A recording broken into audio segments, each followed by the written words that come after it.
¿Qué es un multímetro? Un multímetro nos ayuda a medir la corriente, la resistencia o la intensidad.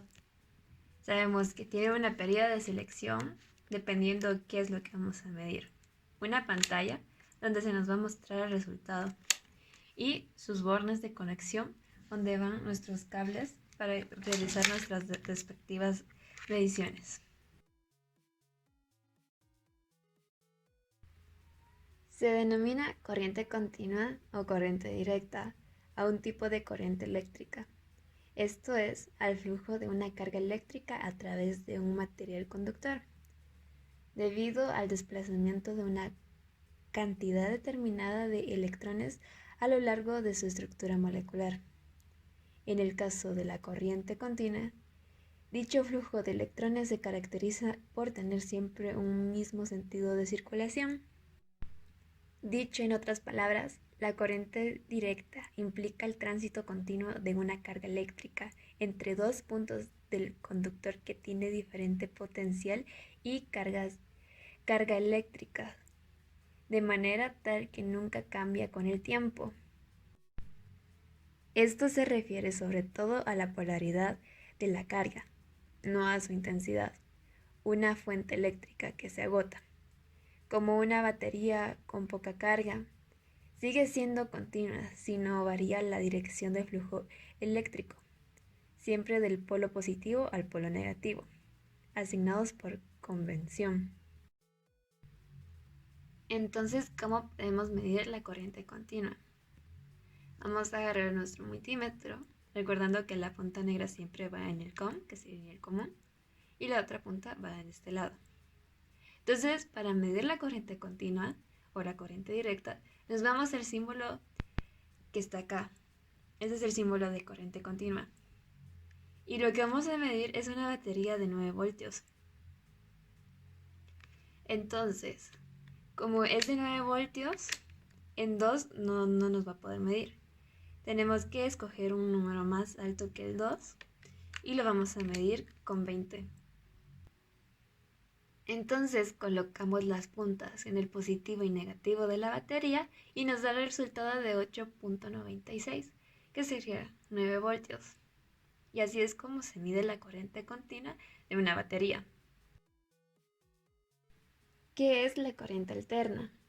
La corriente alterna es un tipo de corriente eléctrica que cambia a lo largo del tiempo. La variación puede ser intensidad de corriente o en el sentido de intervalos regulares. El voltaje varía entre los valores máximo y mínimo de manera cíclica. El voltaje es positivo la mitad del tiempo y negativo la otra mitad.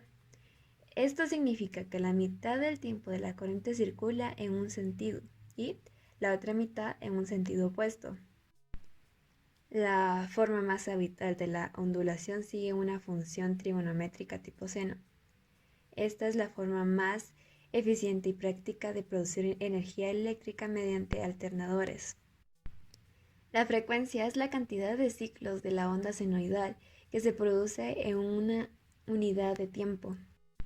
La curva senoidal representa variación de la tensión en una corriente alterna. La frecuencia de la misma corriente es la cantidad de vueltas o ciclos que da el radio del círculo trigonométrico en una unidad de tiempo. ¿Cómo podemos medir la corriente alterna? En este caso vamos a usar un tomacorrientes. Recordemos que el símbolo de corriente alterna es una línea. No lo tenemos que confundir con la corriente continua, ya que podemos dañar nuestro multímetro. Así que dependiendo de la cantidad, vamos a mover nuestra perilla hacia la corriente alterna, el cual lo voy a dejar en 200 para poder hacer la respectiva medición. Ahora vamos a proceder a meter las puntas hacia el tomacorriente. Nos aseguramos de meter bien las puntas y nos aseguramos primero de que estemos en corriente alterna. Y aquí podemos ver que ya nos dio la medición, que sería de 118.7. Y así es como se mide la corriente alterna. Ahora veremos qué es la resistencia.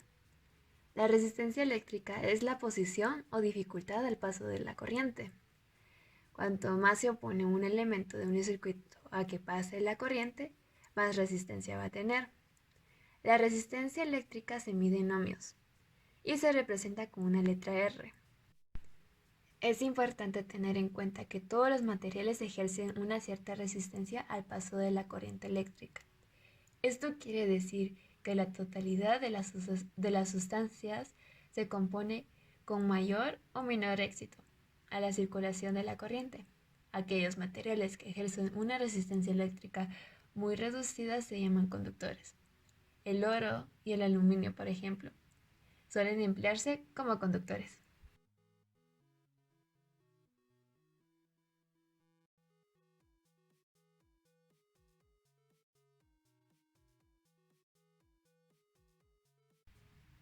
Entonces, ¿cómo podemos medir la resistencia? En este caso, utilizaré un potenciómetro que será de 100K y nos vamos al símbolo de ohmios, ya que ese es su símbolo o su tipo de medición. Y aquí, como es de 100K, vamos a ponerlo en 200K, porque si lo ponemos en 20K no nos va a medir. Recordemos que si estamos midiendo un circuito, es importante desconectar la corriente, porque si estamos en ohmios, nuestro multímetro se puede dañar. Entonces, aquí tengo mi potenciómetro, está en 0. La ventaja de un potenciómetro es que podemos gradar. Entonces, a medida que voy avanzando, cambia la resistencia. Aquí podemos dejarlo 26, pero la resistencia completa del potenciómetro sería de 100K. Entonces, lo giramos y nos da un resultado de 110, lo cual sería parecido a 100K. Y así es como se mide la resistencia en un circuito.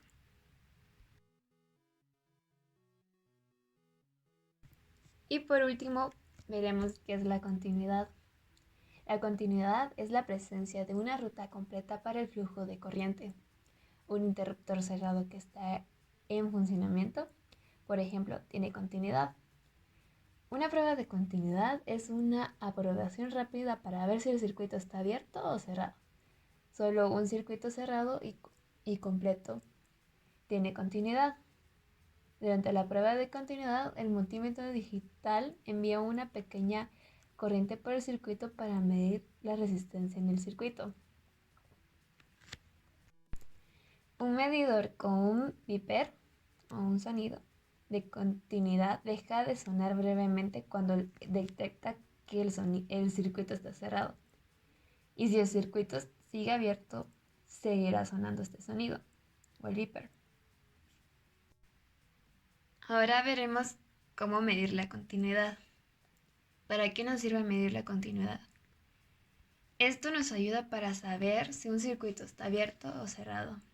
O en electricidad, que es donde mayormente se usa, se puede ver si se realizó una buena conexión o si puede haber algún corte con otros cables. Y esto enviará un sonido que el cual la persona que esté realizando un tipo de instalación se dé cuenta si tuvo un error o si está bien conectado.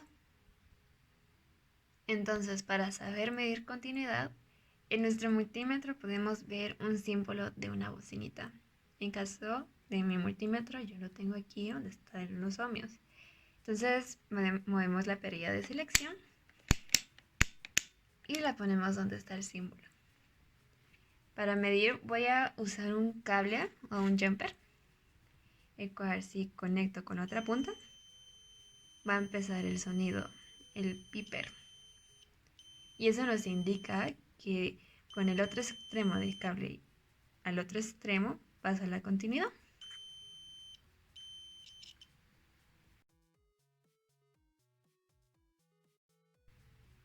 Ahora veremos 3 recomendaciones de cómo usar nuestro multímetro de una manera segura y correcta. Primero, debemos asegurarnos de que la carcasa del multímetro no esté dañada o averiada. Prestemos atención a los aislantes alrededor de los conectores. Segundo, desenergicemos el circuito y esperemos a que se descarguen los condensadores. Esto para medir resistencias, continuidad y diodos.